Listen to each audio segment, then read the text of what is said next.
I've shown my design process, a time lapse of building it, and now it is finally time to tour through my 14,000 piece Oscorp tower. First, let's take a look at all four sides of the exterior.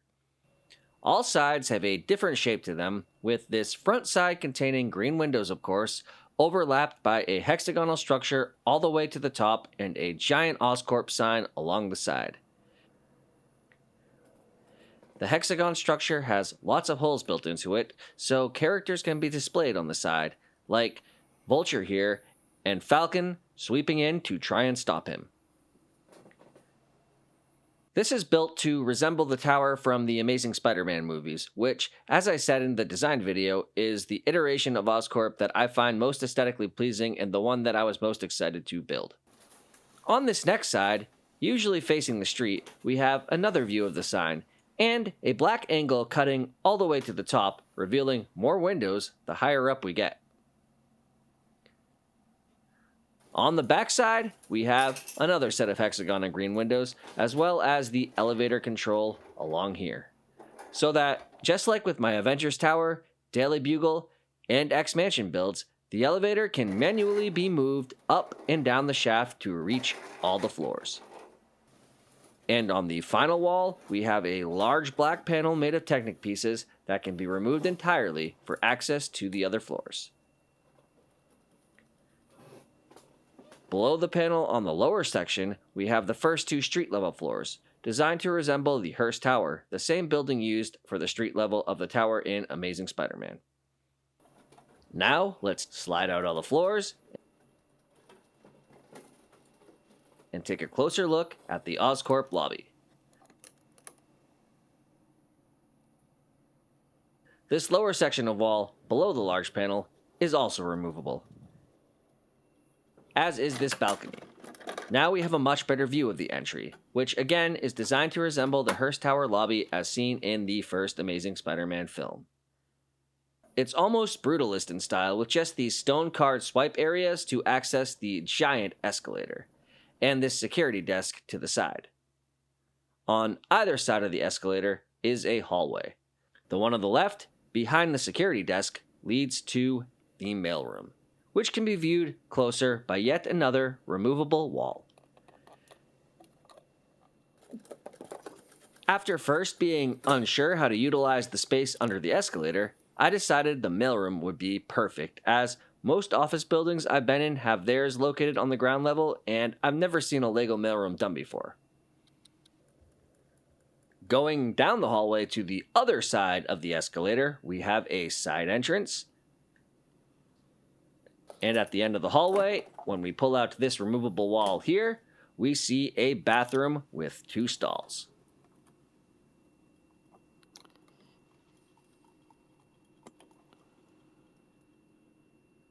Now, let's put the balcony back into place and take a look at the second level of the building. Moving up the escalator, we have this giant video screen with a face welcoming visitors to Oscorp, and more monitors to display other useful information for guests and employees over here. This is also inspired by The Amazing Spider-Man. I think the image that I was basing my build off was concept art, though, not from the actual movie itself.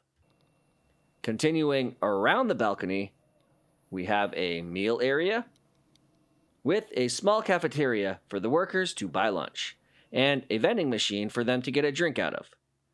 Beyond the vending machine is the entrance to the elevator. And from the elevator, minifigs can access every single floor. So, moving up the elevator, we go to the next floor, Lab C35. The main portion of this floor was based off of the first Raimi Spider-Man. I know in the movie this wasn't in the Oscorp Tower, but in my Oscorp Tower, I just took anything Oscorp related and smashed it all together. Lab C35 is where Norman Osborn tests his glider and transforms into the Green Goblin. I printed out this sticker here, but the sticker is actually a copy of the one that came with a set from 2003, Lego Spider-Man and the Green Goblin, The Origins. Along the wall are clean lab suits, which are inspired by the labs Peter sneaks into in The Amazing Spider-Man. Into the main floor of Lab C35, we have this storage of Goblin serum. And this large chamber, which I designed to look like and operate just like in the scene from Spider-Man. Norman straps himself to this bed here, which moves into the chamber through this opening. Then his technician, today it's Dr. Michael Morbius, does his thing, and the Green Goblin is born.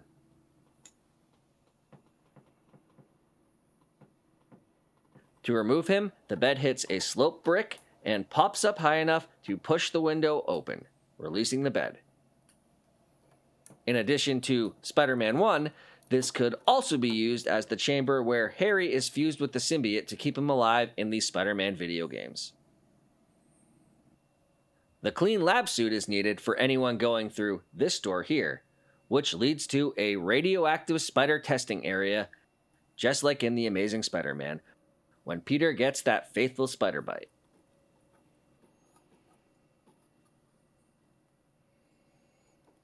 Moving up a floor, we have another large laboratory. This one is filled with tanks of electric eels.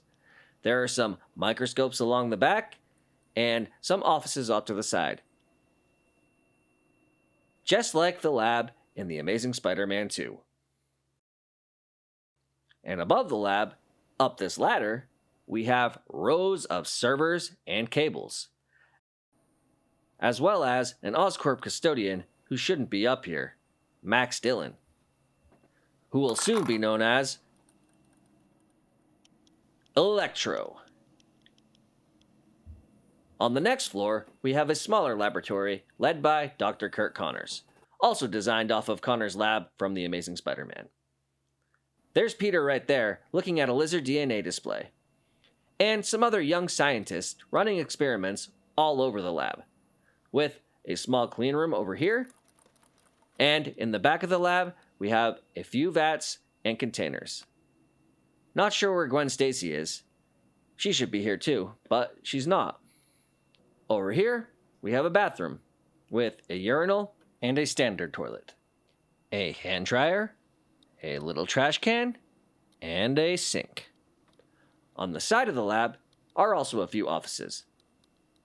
The front one is Kurt Connors' office, but he's been mysteriously absent for some time. Up to the next floor, we move from the science areas of Oscorp to the corporate areas.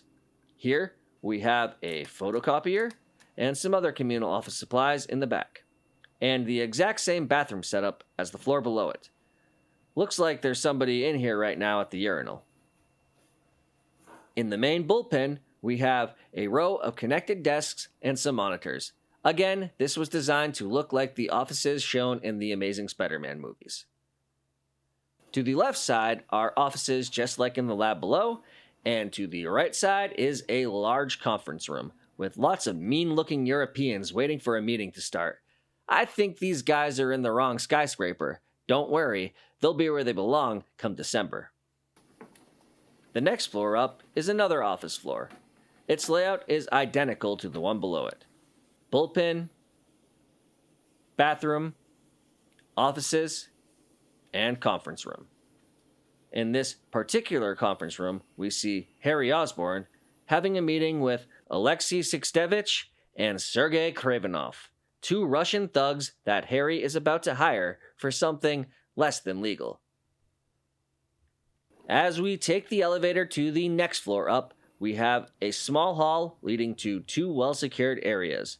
One is the security headquarters, once again designed off the Oscorp Tower security room shown in the Amazing Spider-Man movies. And yes, I also gave the security guys a bathroom to use over here. Down the other hallway, we have secure chambers for top secret tech, just like in the Amazing Spider-Man 2. Most of them are empty at the moment. That's because Doc Ock already has his robo-arms, and Vulture already has his wings.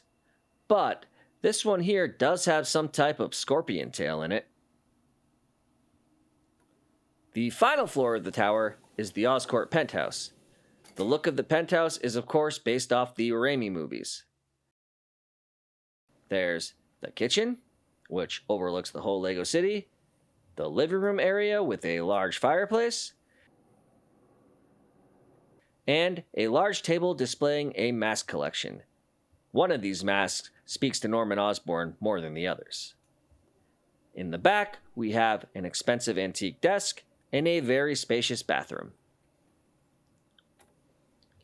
This door here leads to Norman's bedroom,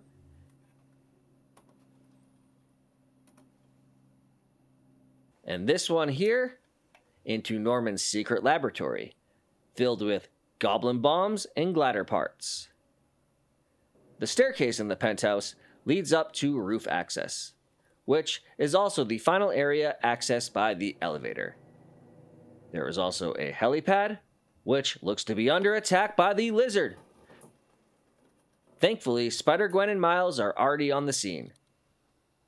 And that's about all for the Oscorp Tower. This was an extremely fun project for me to design and build, and I'm glad I got to share it with you.